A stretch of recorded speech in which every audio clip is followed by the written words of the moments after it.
Hey everybody, what's up? Jess here, LJM Farms, and today kind of been wanting to do a little bit of modification to my sprayer, my boom on my sprayer, and that's kind of what I got going on here today. All this is kind of rough, looks rough. I cut it out with the plasma. Probably wasn't the best thing to use, but I think once I get it all welded up and fitted together, it'll look a lot better. I do need to clean it up some, but the idea is part of my boom. This will be attached to a boom. These will be stationary. This will attach to another part of the boom, and that part of the boom is going to fold out, and you'll be able to fold it like this. That'll lock it in, and I'll have this bolt will go through here, and I got to cut this pipe nipple to do some fitting on that. But that will be here, and there'll be a spring up here. And so essentially the spring will put pressure down onto this part and hold it. And if I need to fold it in and out, all I have to do is just fold it like so. That's the idea anyway.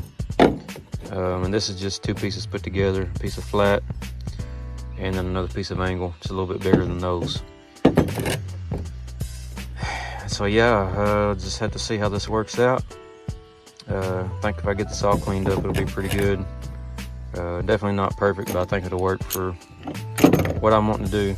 And so I'm gonna get all this cleaned up, maybe get these welded onto my stationary piece, and then I'll come back at you here soon and show you what I got going. Well, here is some of the progress I've made so far, and this is kind of the main boom section here. As you can see, just have angle iron, a 1/4 inch flat plate weld over the bottom of that, and then I welded that to this 1 inch square tubing, and all around the bottom and the top, and as much as I could. Now this mounting bolt here, I had trouble finding U-bolts that were the right size, and so I just grabbed this little J-bolt here to hold it up on both sides. And those aren't really going to work because you see it doesn't pull it tight to this angle iron here. So I finally found some U-bolts, so I'm going to change these out for those U-bolts and provide a better mounting system there. And so here's one of the nozzles I'll be using. This is one in the middle. These are Boominator nozzles, and on these swing out boom sections here, there'll be a nozzle out on the end of those as well. So these are Boomless nozzles, but they don't reach 14 to 16 feet, I think, is the width on them. So by putting these extendable booms on here, I can get 40, 42 feet, somewhere around there. So all this will make more sense here in a second when I get all this put together, and I'll show you. These are the springs I'm going to use. And then I had to make my own bolts. I couldn't find any long enough. I needed about a 10-inch bolt. So I'm gonna weld this nut on top of here, and then I'll have a bolt to hold my booms on. And these springs will just put positive pressure down on them so that they don't swing or close, unless I hit an obstacle or something like that. So let me get all these put together. I'll get these nuts welded on top of these right quick. Still have to paint my booms. I'll show you those in more detail. It's just kind of got a pipe nipple there, an angle iron, and a brace, and that's pretty much it. And like I said, I'll show you here in just a second when I get these put together. So stick around.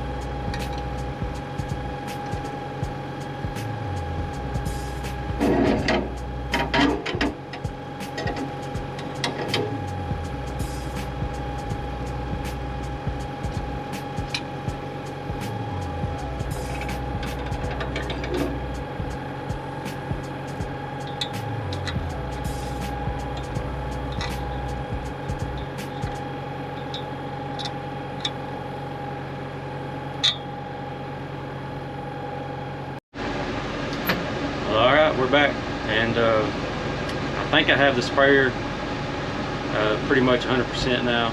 I'm happy with it. I'm gonna try it out here and make sure.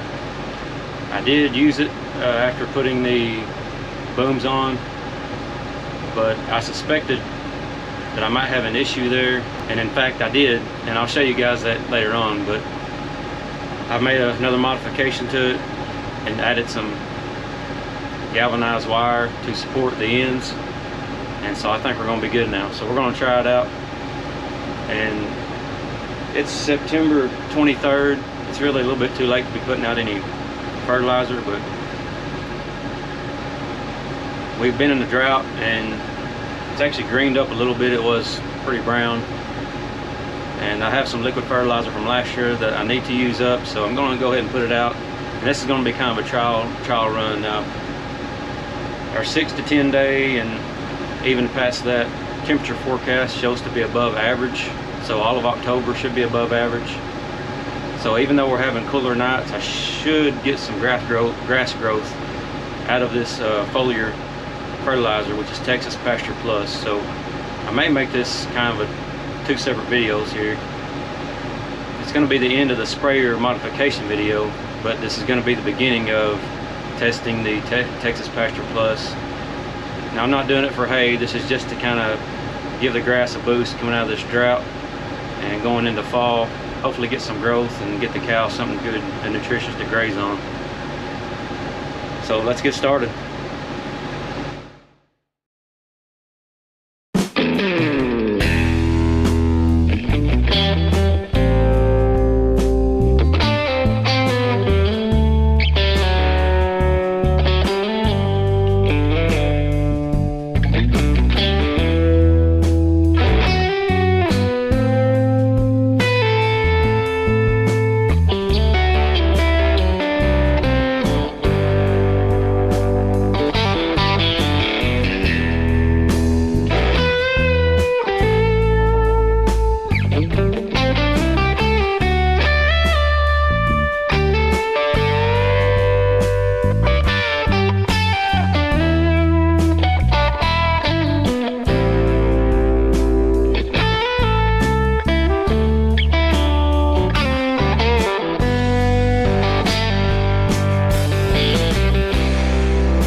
Well, all right, I stepped over here in the shade,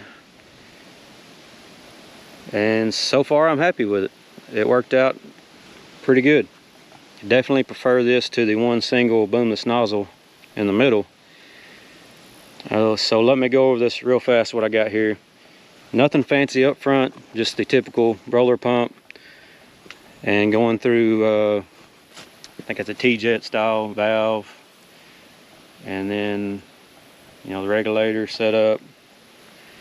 I do have the jet agitation in here. I put it in myself. I'll see if I can find some of that and link to it. Just an old John Deere 550 sprayer. Now, this had a 40-foot booms on it when I got it, and I like those as far as good coverage and having the fan nozzles spread out there across 40 feet. The problem is a lot of my ground is uneven, and so I would hit a dip and the end of that boom would hit down on this side, go a little farther, and I'd hit a dip and it'd hit down on this side. So I nixed the booms and went with a Boomless nozzle, the single. I think it was a Hamilton brand. I got a local feed store in the middle. Supposedly do 52 feet, but I always have a strip down the middle that I didn't want to do. And no matter what pressure I set it at, you know, I tried everything. So just really didn't like that nozzle. So what I've got here is 3 of the Udor Boominator Eco. These are the Eco models. So this is a 1200 PSL. This one here, I can't remember exactly on it. I think it's like a 1200 PS. You can see this one here is all plastic, where the end ones have stainless or aluminum on top. Probably aluminum. But it's a 1200 PSR. So PSR for right, PSL for left. So what I've done here is just made some booms out of 1-inch square tubing. I think this is 1/8 wall. If I had to do it over again, I would have went with a less wall thickness, because it made these booms pretty heavy on the end, and that ultimately led to the first issue I had, which was this pivot point right here. So you can see how I got this pivot point made. It's just some angle. You made it up together. I have all thread in here coming out the bottom, so I can tighten it up on the spring. This is just a heavy duty spring I found on Amazon. I think that's a pipe nipple and some more angle iron. I just pieced this together with stuff I already had laying around the shop. And the problem on this pivot point is I'd originally planned on going with a 5/8 grade 8 bolt, and that probably wouldn't have been an issue, but I couldn't find a bolt long enough locally. So what I had to end up having to use was just some all thread, and it's a 1/2 inch all thread. And this all thread isn't, you know, a high grade all thread. It's just a cheap stuff. So what happened is this boom was heavy enough, as I'd hit bumps and things like that and jar it, it actually bent these arms down and bent this all thread. Now that wasn't an issue. I could just straighten it back up, but I'd go a little farther and hit another bump and it was bent again. And what that did is cause me to miss areas when I sprayed. And you may have seen that when I was spraying from the drone view. If you notice the strips that were empty, it looked like they were mowed. Well, they are mowed, because what happened is I was spraying herbicide and I missed those strips because these ends were pointed down, and so I didn't get full coverage. And so I come back later with the brush hog and brush hog those strips. And really that's it. Just, you know, I've got these set to where they'll fold in. The latest modification I made is these cables right here, and that just prevents this all thread from bending and pointing into this boom down into the ground and ultimately not getting good coverage. And it worked out that there were holes already up here. I just used some cable that I had, I think 1/8 inch 3/32. I did get these eye bolts, drill holes for those.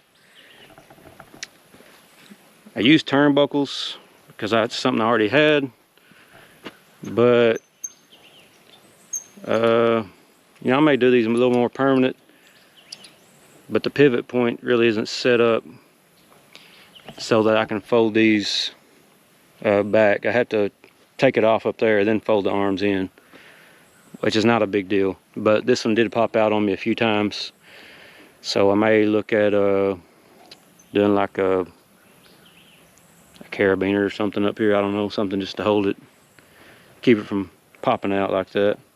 But other than that, it worked great, and definitely made this a more usable sprayer than what it has been. All right, I think that's it as far as the sprayer modification goes. Like I said, I sprayed with it today, worked out great, a lot better than the single Boomless. Felt like I got a lot better coverage this go around, especially putting these cables on the end of the booms here. So I think that's it for this video. Hopefully you enjoyed that. If you did, hit that thumbs up for me. Consider subscribing. Check out the next video, which is going to be testing out Texas Pasture Plus, which is what I sprayed today. Hopefully trying to get a little bit of fall grazing out of it, help recover from this drought we was in. But anyhow, until next time, God bless.